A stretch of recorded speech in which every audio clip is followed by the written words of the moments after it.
नमस्कार साथियों, मैं अमरेश आप सभी लोगों का अपने YouTube channel Krishna defence academy Sonbhadra में हार्दिक स्वागत करता हूं। आज हम लोग देखेंगे एक गणित का बहुत ही महत्वपूर्ण चैप्टर जिसका नाम है संख्या पद्धति या नंबर सिस्टम। हम आज एक वीडियो से ही पूरे के पूरे इस चैप्टर को खत्म करेंगे, 1 घंटे से भी कम समय में। तो आप लोग मेहनत लगा के मन लगा के देखिए। पहला सवाल है 687,623 4,87,623 में 7 के स्थानीय व जाति मान में कितना अंतर है। क्वेश्चन समझ गए? इसका किसका 4 8 7 6 2 3। तो इसके अंतर देखने के लिए पहले हमें पता होना चाहिए इसका स्थानीय मान क्या होगा और जाति मान क्या होगा। 7 कहाँ पे है? यहाँ पे है। इसके पहले कितना लगा देंगे? 1 2 3, यानी कि 7,000 क्या हो जाएगा? इसका स्थानीय मान 7,000 हो गया। कोई डाउट? कितने 7 के बाद कितना अंक है? 1 2 3, यानी कि 7 के बाद 3 जीरो। इसका जाति मान क्या होगा? तो किसी भी संख्या का जाति मान वो खुद संख्या होती है। इसमें 7 का जाति मान क्या है? 7 ही है, बाकी से कोई मतलब नहीं है। जिस तरह से किसी आदमी का चाहे तो धर्म बदल लेता है लेकिन तो जाति नहीं बदल पाता है, उसी तरह से यहाँ पे है। 7 ने 7,000 हो गया, उसका स्थानीय मान इस जगह पे आ गया तो 7,000 हो गया। यहाँ रहता तो इसका मान 700 होता, यहाँ रहता तो 70, यहाँ रहता तो ओनली 7, यहाँ रहता तो 7 लाख।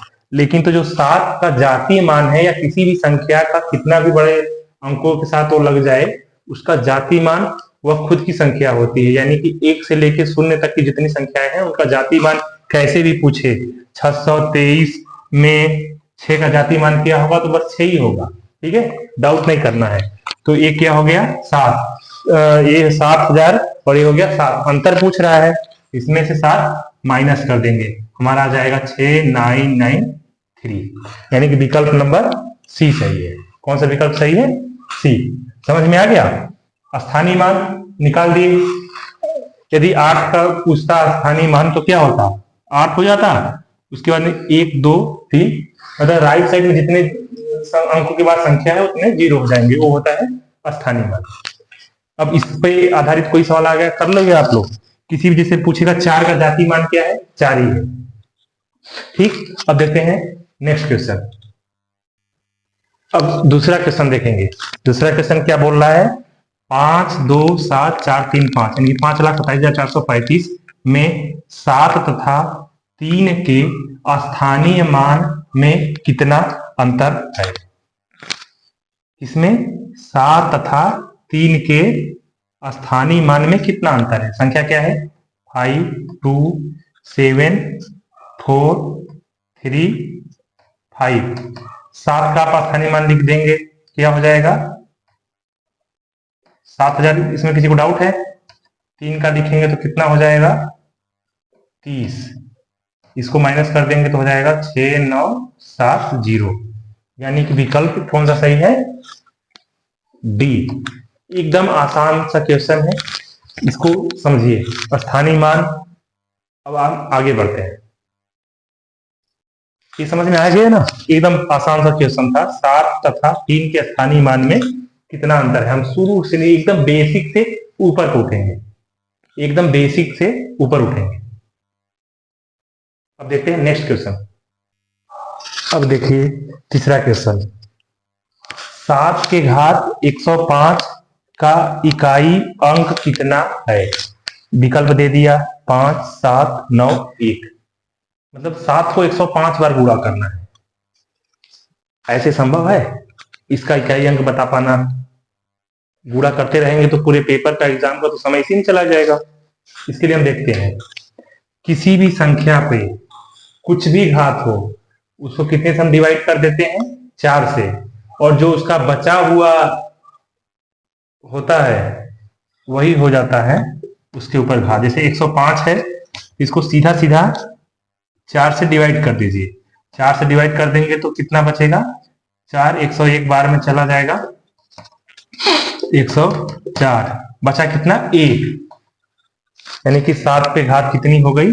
1, यानी कि 1 सही है। ए नोट करिएगा, महत्वपूर्ण। 0, 5, 6।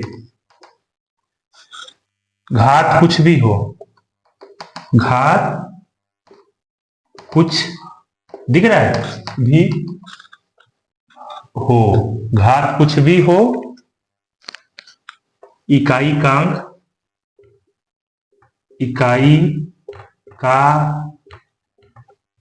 अंक वही रहता है। एक नोट बना लीजिएगा, टिप्पणी इंपॉर्टेंट। 0 हो, किसी भी संख्या के अंत में 0 है, इकाई का अंक में 5 है या 6 है, उसके ऊपर कितना भी घात हो उसका इकाई का अंक वही सेम का सेम रहता है। जैसे 10 है, 2 कर दिए कितना आ जाएगा? 100, 3 कर देंगे 1000। ऐसे 0 है था, 0 ही बढ़ता जा रहा है। 5 है, 5 के ऊपर 2 करेंगे तो 25, 125, 625, यानी कि 5 5 ही लगा रहा है ना। उसी तरह से 6 का है, 6 का 36, 216। इसी तरीके से जो इन तीनों का होता है, इकाई का अंक नहीं बदलता है, घात कुछ भी हो जाए। समझ गए बात? किसी भी संख्या के ऊपर घात कुछ भी हो, उसका इकाई का अंक पता करना है तो हम उस घात की जो संख्या नंबर दिया है, जैसे 105 यहाँ दिया है, उसको हम 4 से भाग दे देते हैं। जो शेषफल आता है उसी को लिख लेते हैं। 7 के ऊपर 105 था, अब शेषफल कितना आ गया? 1, यानी कि 7 के ऊपर 1, यानी कि इसका इकाई का अंक हो गया 7। यदि मान लो 2 बचता तो 7 के ऊपर 2, 7 7 49, यानी कि इकाई का अंक हो जाता 9। समझ गए? इस पे काफी सवाल पूछते हैं। इकाई का अंक, बड़ी सी संख्या दे देगा और पूछेगा इकाई का अंक बताओ। हम इस कड़ी में अगला सवाल देखते हैं। क्वेश्चन नंबर 4 क्या है? 7 के टू दी पावर 71, 6 के पावर 59, 3 के पावर 65 का इकाई का अंक कितना है? जैसे उसको देखे थे, इसको ऐसे भी देखते हैं। मतलब 7 के पावर 71 है, 71 में हम 4 का भाग देंगे तो क्या हो जाएगा? 17 चौके 68, बचेगा कितना? 3, यानी कि इधर लिख सकते हैं 7 के पावर 3 गुणते 6 के पावर कुछ भी हो। क्या हो? 6 के पावर कुछ भी हो, इकाई का अंक हमेशा 6 ही रहेगा, 6। अब 3 के पावर 65 है, 4 से भाग देंगे तो 64, मतलब वो 21 बार में चला जाएगा, 16 चौके 64, 4 बार 16 बार में चला गया, बचा कितना? 3 के पावर 1। अब हमको इसका क्या बताना है? इकाई का अंक बताना है। तो 7 7 49, और 49 का 7 में करेंगे तो 343। क्या हो जाएगा? 343। ठीक है, 3 4 3 6 इंटू 3। इसको सॉल्व कर दीजिए, आ जाएगा तुरंत।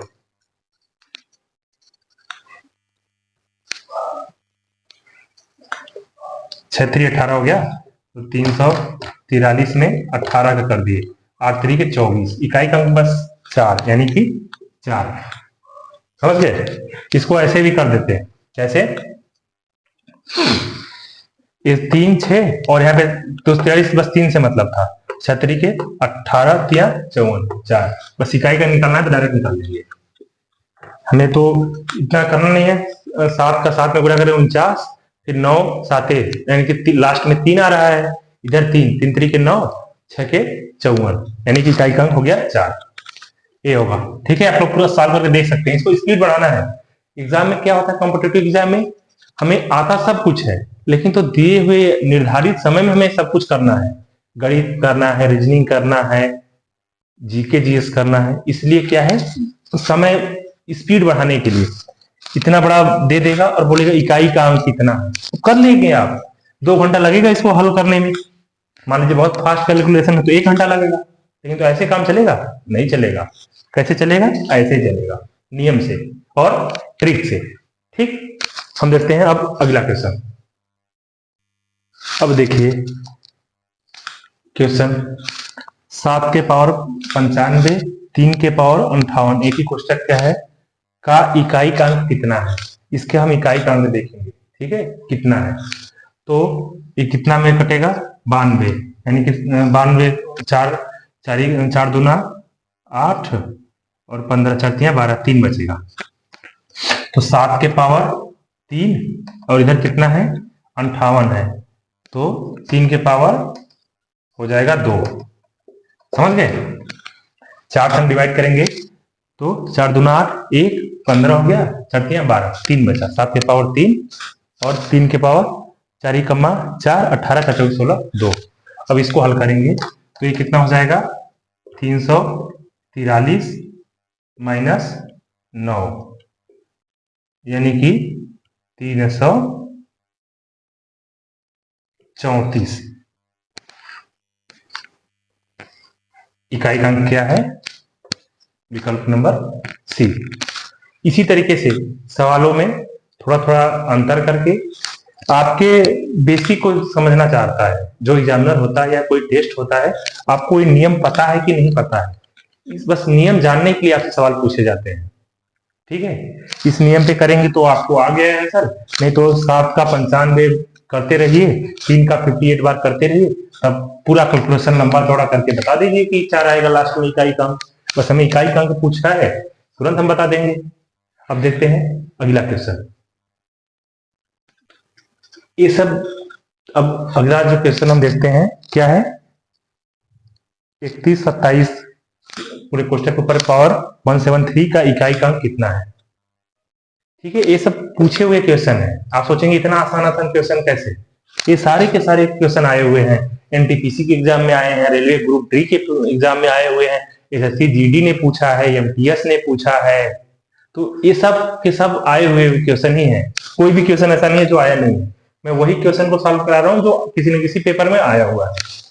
तो ये क्या है? 3 1 2 7 के पावर 173। अब क्या करना है हमें पता चल गया। 4 से इसमें जो घात है उसमें भाग दीजिए। 4 चौके 16, बचा 1 1 3, 4 3 12, कितना बच गया? शेषफल 1। अब किसी के पावर 1 है तो उसका इकाई का अंक पूछेगा तो उसका जो पहला अंक है वही हो जाएगा 7। इतना चुटकी वाला सवाल है, केवल देखा 4 से करके 10 सेकंड भी नहीं लगेगा। 10 सेकंड सोचो, मैथ का आप एक सवाल 10 सेकंड में कर रहे हो, तो अगले क्वेश्चन के लिए आपको 1 मिनट 20 सेकंड यानी कि तकरीबन 80 सेकंड मिल रहा है, और बहुत ही फास्ट आपका कैलकुलेशन रहेगा। उस हिसाब से मैं बता रहा हूँ 1 मिनट से भी ज्यादा आपको समय मिलेगा यदि जब इस तरह से आप क्वेश्चन हल करोगे तो। जो एक आ गया क्वेश्चन 10 सेकंड के अंदर, हाँ इसके पावर क्या था? 73। 4 से भाग देंगे 4 16, 4 12 यानी कि बचा 1 बचा, यानी कि जगह का सेव। विकल्प ए सही है। एकदम स्पीड बढ़ाना है। संख्या पद्धति के चैप्टर में हम अगला सवाल देखते हैं क्या है? 106 गुणती 106 माइनस 94 गुणते 94। कुछ याद आ रहा है? विकल्प दे दिया हमें इतना, इसको हल करना है तो क्या हो जाएगा? एक सूत्र जानते हैं 106 इसको ए लिख सकते हैं, ए 94 को बी, यानी कि क्या हो गया? A square minus B square is equal to A plus B into A minus B. यही है ना A square minus B square का सूत्र, A plus B A into A minus B. अब ए क्या है? 106 है, 106 में 94 को जोड़ोगे तो क्या आएगा बताओ? 106 में 94 को जोड़ोगे तो क्या आ जाएगा? 200, और इधर क्या हो जाएगा? a माइनस बी, यानी कि 106 में से 94 घटाओगे तो 12। ठीक है, यानी कि 22400 आपका हो गया आंसर। विकल्प नंबर ए। कितना आसान सा क्वेश्चन है। 106 गुणते 106 माइनस 94 गुणते 94 इज इक्वल टू सीधे सीधे 2400। कैसे? A square minus B square is equal to A plus B A minus B. ये गणित का सूत्र है, ठीक है। गणित में कुछ सूत्र भी हम यूज करने पड़ते हैं, तो ये मत सोचिएगा कि नहीं कहाँ से सूत्र लिख दिए, अभी पहला ही चैप्टर मैथ का पढ़ा रहे हैं। तो ये है, ये सब कुछ जानता है बच्चा। A square minus B square is equal to होता है एक कोष्टक में ए प्लस बी, दूसरे कोष्टक में ए माइनस बी। अब देखते हैं हम सवाल नंबर 8। हमारा अगला क्वेश्चन क्या है? 64 के ऊपर स्क्वायर माइनस 36 के ऊपर square is equal to 20 into x. तो हमें क्या करना है? एक्स की वैल्यू ज्ञात करना है। 64 हो गया, A square minus B square. अब सीधा सीधा लिखता हूं, इसको लिख सकते हो। 64 में 36 जोड़ोगे तो क्या हो जाएगा? 100। एक कोष्टक में हो गया गुणते। 64 में से 30 घटाओगे तो 34, 6 घटा दिए तो 28। समझ गए? ये हो गया। दो सीधे सीधे लिख दोगे, 28 डबल 0, इधर क्या है? 20 यक्स। ठीक है, यक्स के लिए क्या आ जाएगा? 20 नीचे आ जाएगा यक्स का मान के लिए। तो यक्स इक्वल टू 1 0 से 0 कट गया, 2 से कटेगा 140, यानी कि यक्स का मान कितना आ गया? 140। यानी कि नन, इसमें कौन सा सही है? None of these. समझ गए? A square minus B square, speed बढ़ाना है। सीधे लिख दिए ए प्लस बी। ए क्या है? 64, 36, 100 ए माइनस बी। 64 में से 36 माइनस हो गया तो 28। उधर क्या है? 20 एक्स है, ठीक है। तो 20 एक्स है, 20 को इस साइड ले आए, ले आए। एक्स इज इक्वल टू कितना हो जाएगा? 2800 डिवाइड 20। 0 से 0, 280 से 2 काटोगे 140। इसमें कौन सा विकल्प है? None of this. अब देखते हैं अगला क्वेश्चन। स्पीड बढ़ाओ, जल्दी जल्दी कलम चलाओ, डेली प्रैक्टिस करो। एकदम आसान सा है, नंबर सिस्टम यानी संख्या पद्धति जो हम शुरुआत की है मैथ का, एकदम आसान चैप्टर है। इसी को एक ही वीडियो में 1 घंटे के अंदर हमें पूरा सॉल्व एकदम। अगला सवाल है 856 प्लस 167 के ऊपर होल स्क्वायर प्लस 856 माइनस 167 के ऊपर whole square by 856 into 856 plus 167 into 167। इसका क्या आएगा? अब देखो, जहां जहां 856 ए समझ लो और 167 को बी, ठीक। तो क्या लगा दिख रहा है? ए प्लस बी का होल स्क्वायर प्लस ए माइनस बी का होल स्क्वायर बटा के A square plus B square. ये आगे के लिए हम इसको फार्मूला बना लेंगे, आगे चल के इसको हम फार्मूला बना लेंगे डायरेक्ट लिखने के लिए, ठीक है। तो इसको क्या हो जाएगा? ए प्लस बी स्क्वायर का A square plus B square plus 2ab plus है, प्लस इसका होता है A square plus B square minus 2ab बटा के A square plus B square. 2ab से 2ab कट जाएगा, A square plus B square, A square plus B square कितनी बार है? 2 बार है। तो ये हो जाएगा 2 इंटू ए स्क्वायर प्लस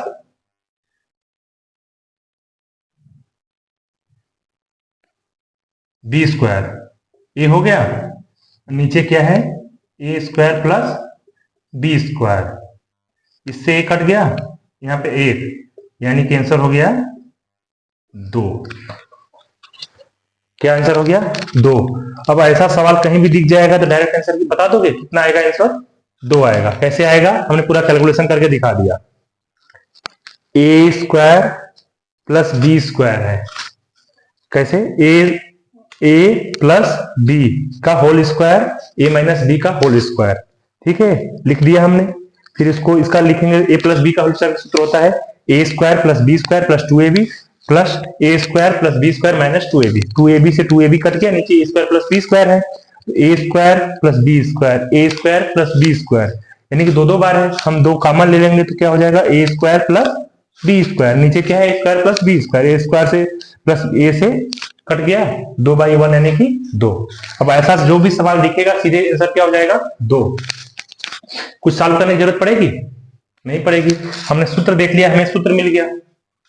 कैलकुलेशन अंक कुछ भी हो जाए, प्लस करके ऐसे करके है, सीधा का सीधा आंसर लिख देना है 2। आ गया समझ में? अरे बूझ लिए, बूझना चाहिए। क्वेश्चन देखिए, 3 क्रमागत प्राकृतिक संख्याओं का योग 120 है, सबसे बड़ी संख्या ज्ञात कीजिए। यदि ऐसा कोई भी क्वेश्चन पूछता है, इतनी क्रमागत संख्याओं का योग किया है, यानी कि नंबर दे दिया कितनी संख्याएं हैं 3, और उनका योग दे दिया कितना है, तब उसमें क्या करते हैं, योगफल। क्या होता है? योगफल बटा के संख्या इज इक्वल टू मध्य संख्या।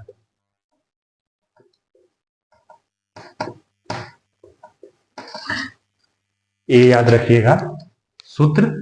योगफल, योगफल क्या है? 120, संख्याएं कितनी है 3, बराबर क्या हो गया 40। ये मध्य की संख्या हो गई, 3 संख्या है, मध्य की संख्या में पता चलिए 40 है, तो 39, 40, 41, ये हो गई हमारी 3 संख्या। अब पूछ रहा है बड़ी संख्या ज्ञात कीजिए, तो बड़ी संख्या हो जाएगी 41, यानी कि विकल्प नंबर सी। समझ गए? यदि किन्हीं संख्याओं का नंबर दिया हो, कितनी संख्याएं हैं, 5 संख्याएं, 7 संख्याएं, उनका योगफल और ए दे दिया, जो योगफल में उसका डिवाइडेशन करेंगे, जो ए आएगा वो मध्य की संख्या आएगा। यदि विषम है, 3 है, 5 है, 7 है, तो सीधा सीधा हमें पता चल जाएगा। यदि 4 संख्याएं हैं, 6 संख्याएं हैं, तो कैसे होगा, 4 संख्या कैसे लिख दिए, मान लो 1, 2, 3, 4, इनकी मध्य की संख्या कौन सी होगी, ये हो जाएगी मध्य की संख्या। ये दोनों का जोड़ का यानी कि 2.5 ऐसे आ जाएगा। बात समझ गए? आएगा ना? ये 4 संख्या हो गई, 1, 2, 3, 4, इसकी मध्य संख्या पूछेगा तो क्या हो जाएगा 2.5। कैसे? क्योंकि इधर से एक छोड़ दिए, इधर से एक छोड़ दिए, क्या आ गया 2 और 3, तो 2 से आगे आधा, 3 से आधा पहले, यही ना निकल के आएगा। यदि ऐसे में आ जाए तो जो दशमलव को नहीं लिखते हैं, 2 लिख दिया, 2 के आगे कौन हो जाएगा 3 हो जाएगा, 1, 4। इसके ऊपर हम क्वेश्चन कराते हैं, ये ध्यान रखिए। यदि विषम है तो योगफल बटा की संख्या क्या निकल के आगे जाएगा, मध्य की संख्या। अब देखते हैं अगला क्वेश्चन, एकदम आसान आसान क्वेश्चन, केवल आपको जानकारी होना चाहिए। 3 संख्या लिख दिया, योगफल में कितनी संख्या है, वो आएगा जो आंसर, वो हो जाएगा हमारा मध्य का संख्या।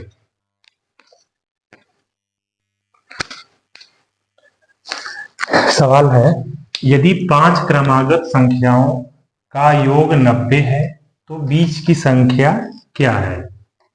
अभी हमने बोला था, यदि संख्याओं का योगफल दिया है और कितनी संख्या है, डायरेक्ट डिवाइड कर देंगे तो क्या आ जाएगी, बीच की संख्या। योगफल कितना है 90, डिवाइड 5, क्या हो जाएगा 18 हो गई बीच की संख्या। 5 संख्या है तो इसकी संख्या 2 आगे हो गई, 2 इस साइड हो गई, इधर हो जाएगी तो 19, 20, 17, 16। यदि इसमें पूछता सबसे छोटी संख्या कौन सी है तो 16 होता, सबसे बड़ी संख्या पूछता तो 20 होता। अब मध्य की संख्या पूछ लिया तो कौन सही है 18। आप सोचेंगे इतना सरल आसान सा सवाल कैसे आता है? आता है पेपर में, ये भी आया हुआ है, ये एनटीपीसी के एग्जाम में आया था। एनटीपीसी किस सन में लिया था, 2021 में। हाँ 2021 का पेपर है, मॉडल पेपर।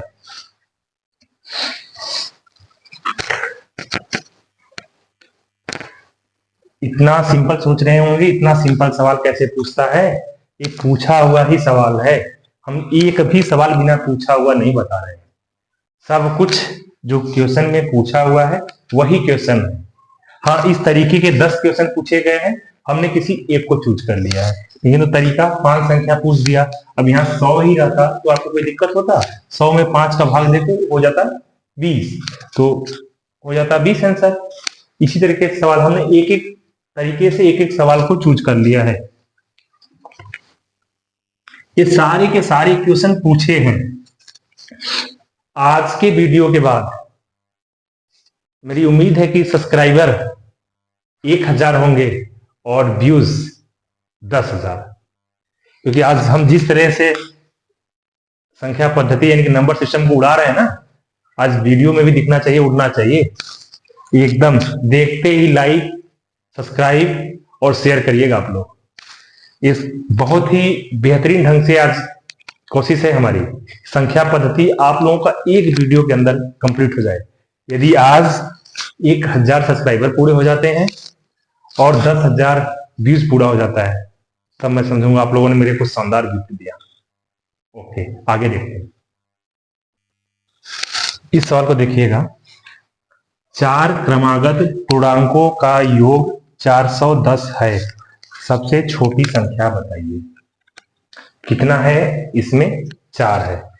हमने क्या सीखा है? 410 डिवाइडेड 4, 110 2, ये हो गया 102.5। ये तो कोई पूर्णांक है नहीं, पूर्णांकों का योग है। तो हमने क्या बोला था, यदि संख्या सम होगी तो एक, यहाँ तो समझ गए आप, 102 है, इसके आगे क्या होगा? 103। 102 और 103 के बीच ही 102.5 है ना। अब 4 पूछा है, 102 से पहले क्या हो जाएगा? 101, और 103 के बाद क्या हो जाएगा? 104। अब सबसे छोटी संख्या बताइए। तो इन चारों में सबसे छोटा कौन सा है? हर सवाल लगेगी, आप थोड़ा सा ध्यान रखिए, बस हर एक सवाल लगेगी। एकदम आसान संख्या पद्धति यानी नंबर सिस्टम आज के बाद एकदम हलवा। इस तरह से आप लोग देखिए। ये भी क्वेश्चन आया हुआ था, किसमें आया था? ग्रुप डी के एग्जाम में, रेलवे के ग्रुप डी के एग्जाम में, ग्रुप डी के एग्जाम में जो 2022 में पेपर हुआ था, उसका ये पेपर है। ये पेपर है, जितना मैं बता रहा हूं सारा का सारा पेपर है, उसी को तरीका बना लो।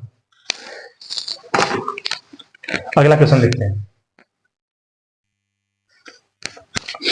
अगला क्वेश्चन देखते हैं, 4 क्रमागत सम संख्याओं का योग 484 है, सबसे छोटी संख्या बताइए। आपने गौर किया? इस शब्द को गौर करना। किसको गौर करना? सम को।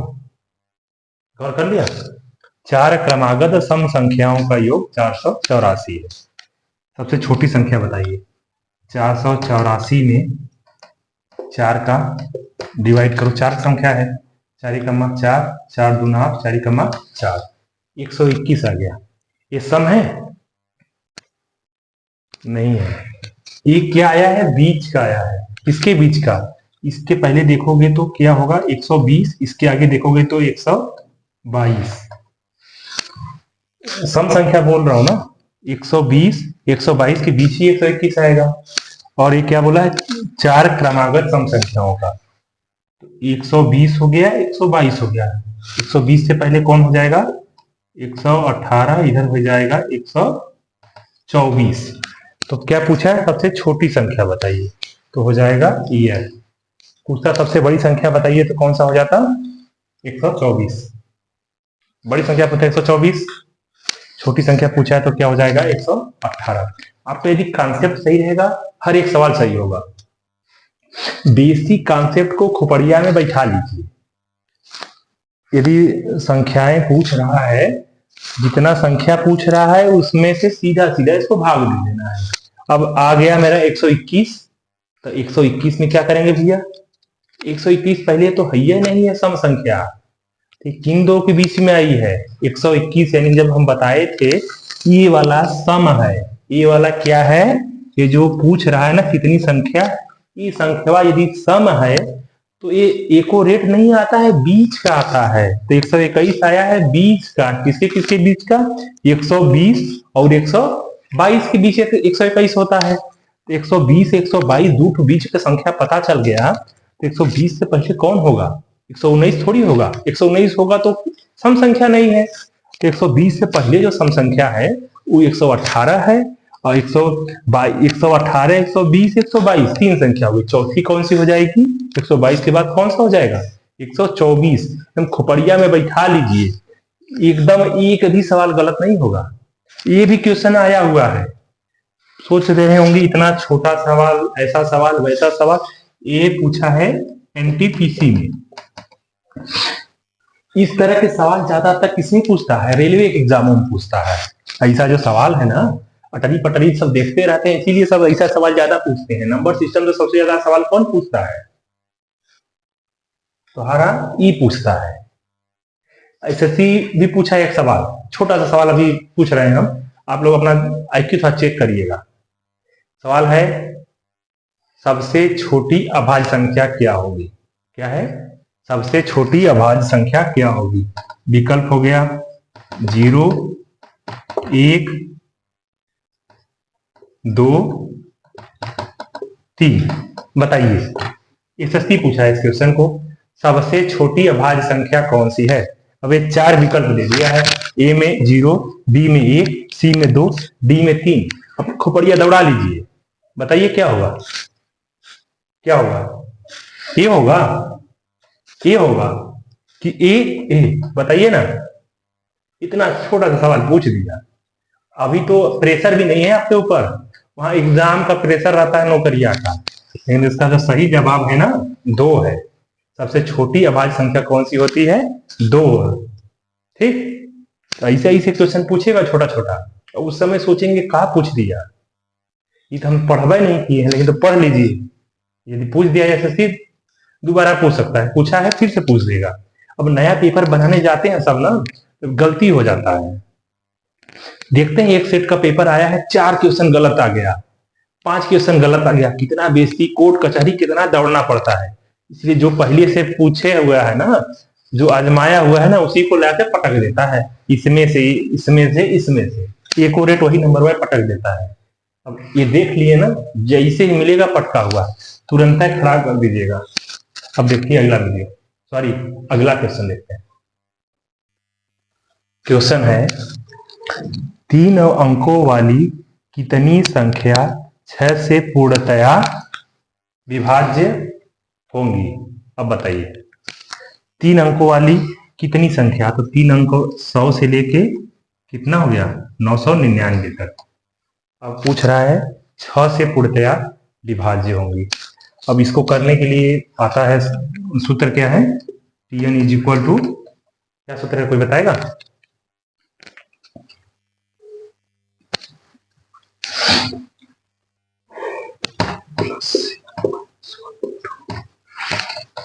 किसी श्रेणी में क्रमागत श्रेणी के लिए ये सूत्र होता है। इसमें क्या है? अंतिम पद, ये पहला पद, एन क्या है, कितना संख्या है, डी है डिफरेंस उनके बीच, कितना का अंतर है। अब यहां से कर देंगे तो क्या हो जाएगा, 999 अंतिम पद हो गया, इज इक्वल टू 100 प्लस, अब देखो कितना है, 6 है, अंतर क्या है 6, 6 रख देंगे एन की जगह, 6 एन हो जाएगा माइनस 6। समझ रहे हो? यहां तक आया समझ में? अब जब इधर आ जाएगा, इधर लिख रहा हूं, इधर करेंगे, उधर कार्रवाई, 6 एन यहीं पे है, 100 इधर आएगा तो माइनस हो जाएगा, ये 6 आएगा तो प्लस हो जाएगा, यानी कि 94। कितना कर देते हैं माइनस हम यहाँ से, 100 में से इसको घटा देते हैं 94, 993 में, सॉरी 999 में कितना घटाना है, 94, 94 घटाएंगे तो कितना हो जाएगा 905। ठीक है, तो यन बराबर, इसको डिवाइड कर दीजिए 6 से, तो 6 से डिवाइड करेंगे तो क्या हो जाएगा, 6 कम्मा 6 बचा 3, 30, 6 पंजे मतलब कि 150 भाग गया, हाँ 150 बचा 5, तो इसका क्या आंसर हो जाएगा 150। तो लंबा प्रोसेस हो रहा है ना, हमको पहला पद, ए पद, ओ पद की जरूरत पड़ रही है। दशमलव में आएगा तो दशमलव नहीं लिखेंगे, 105 के बाद दशमलव में नहीं, क्योंकि जो संख्या कितनी संख्या आएंगी तो ये सीधा सीधा एक हो जाएगा, क्या हो जाएगा, एन इज इक्वल टू 150। 6 का भाग देंगे इसमें तो 15 6 का 90, ये हो गया ना, समझ गए ना? अब इसको ऐसे हम करेंगे, सूत्र पे करेंगे कि एक और है, जैसे यहाँ पे 100 दे दिया ना, इसको 6 से भाग दे दो, 999 को 6 से भाग दे दो, 6 से भाग दोगे 6 का मान 6, 4 6 का 36, ये आ गया 16, इधर भाग दोगे 6 का मान 6,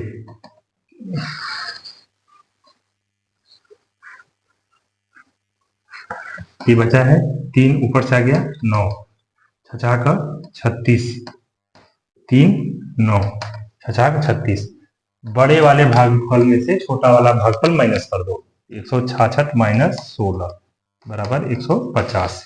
ये सरल है कि ये सरल है? ये ज्यादा सरल लग रहा है मेरे को। अभी तो यहाँ पे तो आसानी से मिल गया पहला पद कौन सा है, आखिरी पद, कई सवालों में पद पता ही नहीं चलेगा कौन सा पहला है कौन सा आखिरी है।